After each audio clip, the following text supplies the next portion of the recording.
Remember, guys, y'all don't forget to hit that follow and that like. This is Jacob wrestles with God.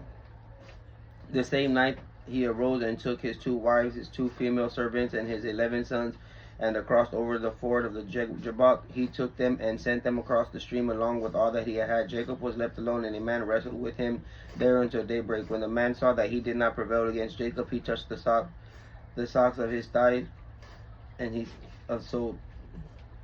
touched the socks of his thigh, so that the socks of Jacob's thigh was dislocated, and he wrestled with him. Thigh was dislocated, wrestled with him. He said, "Let me go, for the day breaks." But Jacob said, "I will not let you go unless you bless me." He said to him, "What is this? What is your name?"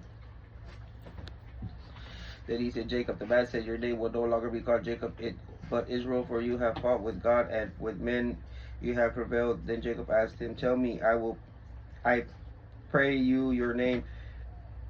But he said, "Why do you ask me my name?" Then he blessed him there. Jacob called the name of the place Peniel, saying, "I have seen God's face to face, and my life has been preserved." As he crossed over Peniel, the sun rose over him, and he was limping on his thigh. Therefore, to this day, the children of Israel do not eat the sneam which is attached to his socket of the thigh, because he touched the socket of Jacob's thigh in the seaning of it.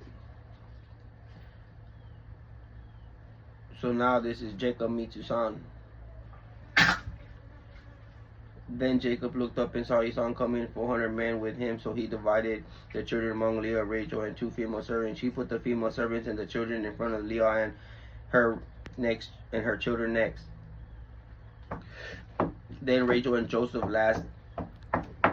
He went up before them, bowing himself to the ground 7 times until he came near his brother. But he soon ran to meet him and embraced him and fell on his neck and kissed him, and they wept. When his son looked up and saw the woman and the children, he said, "Who are these with you?" Jacob said, "The children who God has graciously given me, your servant." Then the female servants came near, and then they their children, and they bowed down. Leah was also with the children.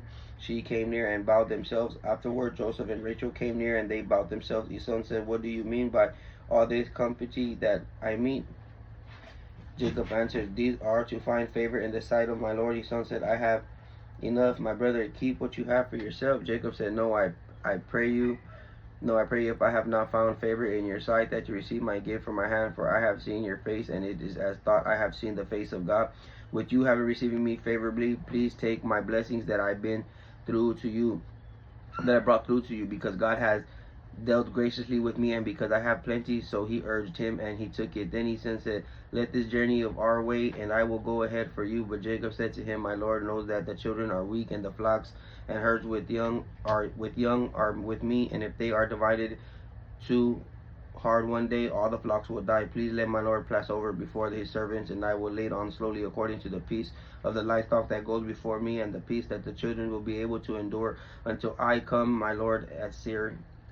So his son said, "Let me lead some of the people that are with me, you." But Jacob said, "What do you need here? What do you need there? Let me find favor in the sight of my Lord." So his son returned that day, making his way back to Seir. But Jacob journeyed to Sukkoth and built himself a house and made booths for his livestock. Therefore the name of the place is called Sukkot. Jacob came peacefully to the city of Shechem, which is in the land of the Canaan, and of the way to the Panad of Aram, a camp before the city. He bought a parcel of a field where he had pitched his tent. There the children of Hamor, Shechem's father, 400 pieces of silver. He erected an altar there and called it El Eho Israel.